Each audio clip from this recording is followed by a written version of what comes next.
All right, so one thing that I wanted to talk about with people who are thinking of getting their real estate license, one of the hardest parts about being a real estate agent, and basically before I get into what I think is the hardest part about being an agent, I kind of wanted to tell my origin story as far as what got me into real estate, why I thought about real estate, things like that. So the first time I actually really think about or really thought about becoming an agent, I was at my previous job, which was basically I was the lead salesperson for interior remodels for a mid to upper end remodeling company in Medina, Ohio.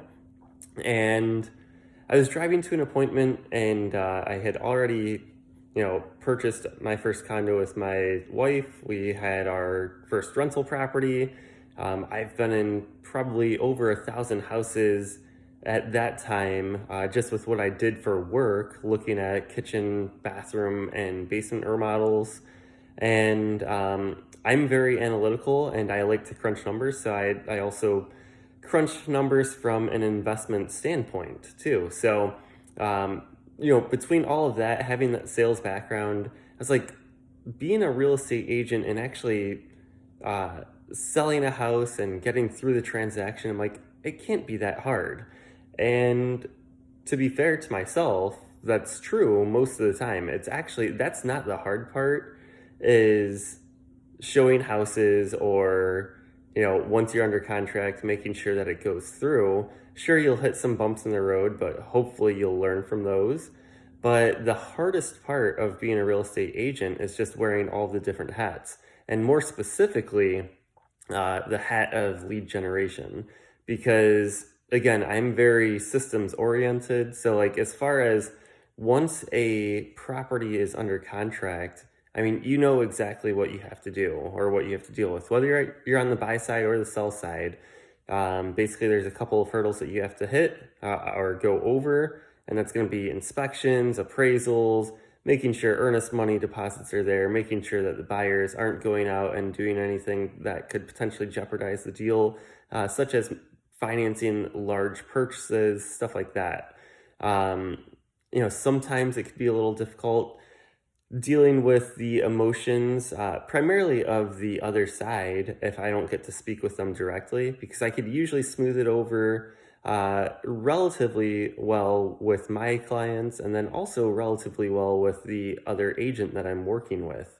But if I don't get to directly speak with the other party that's making the decision, that's where sometimes it could be a little more challenging.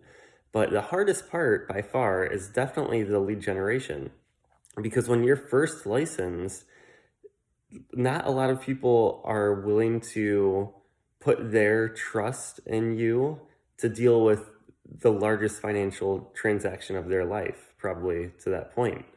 So they might know you, they might like you, but do they trust you with that decision?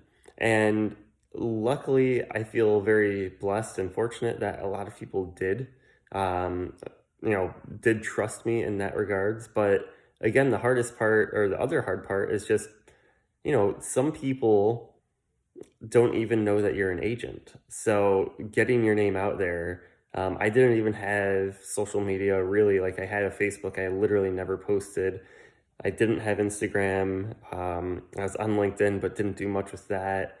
And really, I had to put myself out there and not be this, secret agent where nobody knows that I am out there, doing business or doing anything like that. So that was the hardest part to me. Yes, you do have to wear a million different hats between lead generation, sales, operations. So again, making sure that things are going smoothly, marketing, both, for yourself, but also for your listings and stuff like that, brand awareness, the financial aspect of it, for tax season and everything like that too.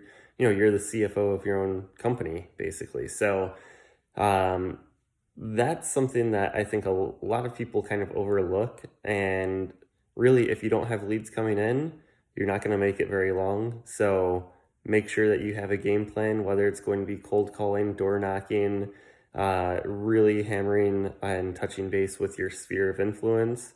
Otherwise, it could be a rough start to your real estate career. And that's my tip for the day. Thanks. Have a great day.